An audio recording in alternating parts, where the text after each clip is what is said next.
This morning was crazy, the 65. Yeah, I got stuck on 61 for ages. Well, we hit it, I was just saying, as long as we beat the 56 and 62 early, then we fly in from there, you know, because obviously that's cutting across. Well, we hit it this morning and it's just snowing everywhere and you think, oh, it's going to be chaos. It just 4 hours 53, new record. Positive. Another record broken. Dyche says another record at Burnley. His record time to get in. No, it won't make it. No one will get it. No one will understand it. Look, you've even got a suit and walking boots on. Look. Just in case. Yeah, unbelievable. Unbelievable. It's this morning has it gone on the 65? Yeah. Pretty much, yeah. You wouldn't notice that. No, you would not have driven through that this morning and gone, I'll be gone in 6-7 hours. Because it was like this deep, you know, and smacking it on the front. It was like, at one point it was like snooker ball size flakes, you know. We were going, what is going on? There's nothing at my house. Getting on the M61, 3 miles away, and it's blizzard. Yeah. Unreal. Yeah, unreal. Spring it's a new one on me. I know, yeah. The 8th of March. Who would have thunked it? Sean, if we can just reflect on last week briefly. You get a win, you come from behind, the first of 2018 in the Premier League, and players coming back and making their own score sheet as well. Many boxes ticked, really. Well, no, absolutely, in a nutshell. You know, we'd come off an awkward run. A lot's made of it because it has to be. But I did say inside of that, I thought there were some good performances. But a very good performance, I thought, and a worthy performance to win a game.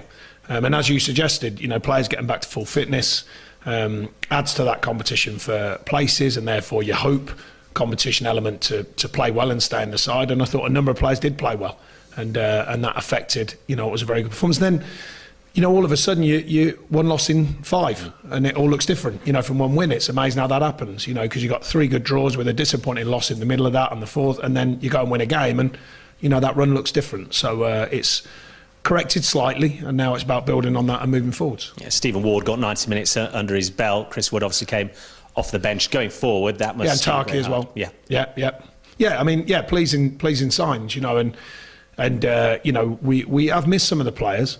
As I've said, it does give others a chance to play, so that's good, because we've got more experience into Charlie Taylor, to Kevin Long, them two particularly. But also, you know, the players know when the squad's strong and it's a tight group.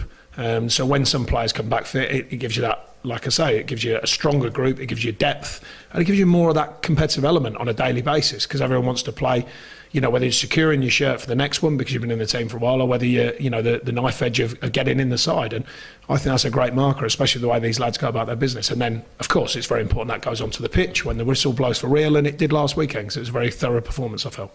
There's an international break coming up just round the corner, and players like James Tarkowski, Nick Pope, they're all being spoken about in various areas of the media, being linked with maybe a call-up. To what extent is that reflection on the job that everyone's doing here, and credit for their performances? Well, it is exactly that, yeah. I mean, you know, they're certainly candidates to be spoken about. Of course, Corky as well. Ben Mee, Louch, you know, just on the periphery. People mention their names, you know, and I've said it before, you know, I respect Gareth and speak to him, but I don't always speak to him just about the players here. You know, if he asks my opinion, I'll give it. But I do respect the fact it's very difficult to choose the right players in a squad, whether it's a friendly or obviously going to the main competition, which is the World Cup. So I respect his decision on that. But it's nice to know that some of our players are laying down markers, and certainly enough to be thought about. So it's good for them and it's good for us. And Ashley Barnes as well being talked about in terms of a call-up to the Austrian team. I believe that their manager's going to come and watch him this weekend. Suddenly you've got Burnley producing international players across the board.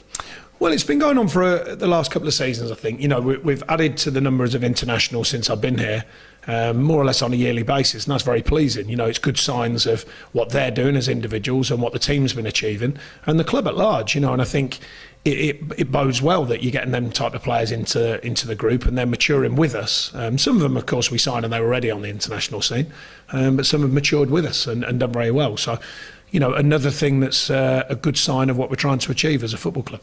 What about West Ham United then? Because they're in a sticky patch of their own. They've been shipping goals of late as well. To what extent, I wonder, is this an opportunity now for Burnley this weekend? Well, it's not that easy. I mean, they are having a tough little spell after David Moyes doing well when he first went in at calming everything down. very good manager in my opinion, and I know Stuart Pearce well, who's a good coach, and you know they've got a good staff. They're trying to correct things as they see fit.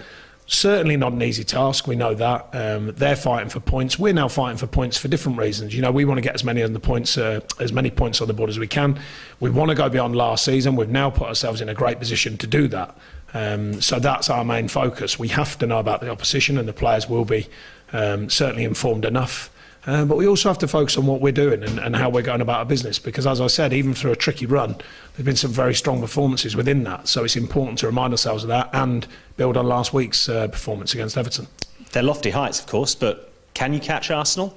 Well, we just want to better ourselves from last season, you know, and I mean that sincerely. We've had year-on-year progression, you know, and that's an important factor, I think. It's not easy to do either, so a lot of credit goes to my staff and the players, you know, because we all have to deliver at any given period, and the players particularly.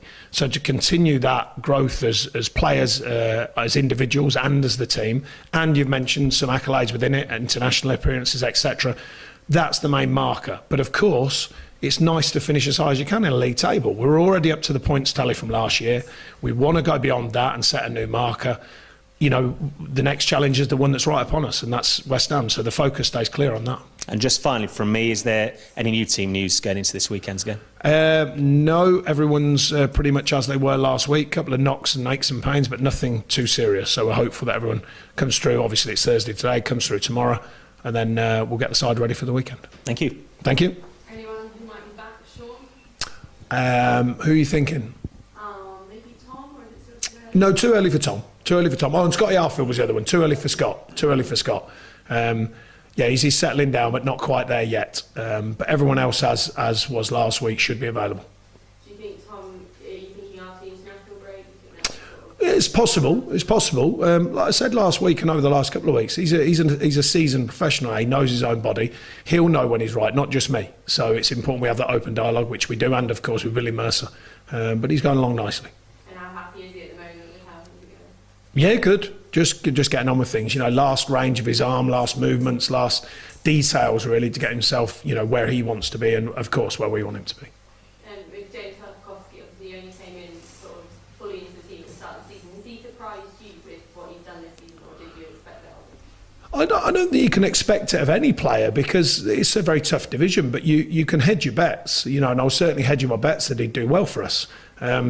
But not just him, you know, there's other players, you know, obviously probably him and Popey get as much as anyone as regards of how they've been going, but I think Kevin Long's done very well when he's come in. Charlie Taylor's shown good signs of what he's going to grow into. You know, numerous players, Bardo, different style of player because he's very experienced, but he had a good spell in the side, and Louts early season, and you know, lots of good markers in different ways. We don't just look at the ones that everyone speaks about. We obviously look at the whole squad, and I've been pleased with a lot of different ways that players are moving forward. Barnsley, of course, recently looked very sharp, scored goals. Woody, when he first came in, then had a bit of a tricky injury, but back to full fitness. You know, these are all different markers for all different individuals. Thank you.